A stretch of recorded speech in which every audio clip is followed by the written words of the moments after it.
भूतेषु विष्णुमायेति शब्दिता नमस्तस्यै नमस्तस्यै नमस्तस्यै नमो नमः।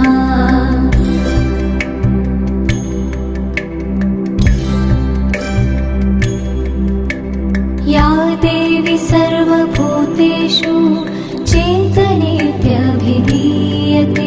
नमस्तस्यै नमस्तस्यै नमस्तस्यै नमो नमः।